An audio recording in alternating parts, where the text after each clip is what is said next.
अस्सलामुअलैकुम, welcome to my channel name point TV. Ameel नाम का मतलब और इसकी तफसीलात। अमील नाम का शुमार लड़कियों के नामों में होता है। अमील नाम की इब्तदाई तारीख उर्दू ज़बान से निकलती है। अमील नाम के अफराद के लिए लकी नंबर 8 माना जाता है। अमील नाम का मतलब उम्मीद, आस और तवक्का है। अमील नाम के अफराद के लिए मुआफ़िक और फ़ायदेमंद नंबरों में 2, 5, 6, 7, 9, 14 शामिल हैं। हिंसों के हिसाब के मुताबिक अमील नाम के अफराद के लिए हुक्मरानी वाले घंटे 11 AM से 1 PM हैं, जबकि खुशकिस्मत दिनों में बुध, जुमा शामिल हैं।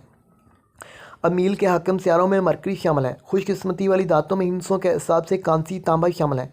अमील नाम के अफराद के लिए मुआफ़िक रंगों में सब्ज़, पीला शामिल है। अमील नाम के अफराद के लिए मुआफ़िक पत्थरों में फ़िरोज़ी पत्थर शामिल है, जबकि मुतमादिल मुआफ़िक पत्थरों में यमनी पत्थर, हयातैन पी, मोती और सफ़ेद नीलम शामिल है। अमील नाम के अफराद का असूल ज़िंदगी है कि आप हर चीज़ को गहराई की हद तक समझना चाहते हैं, जो कभी आपके लिए मुश्किलात पैदा कर सकती हैं। तो प्लीज़ सब्सक्राइब करें।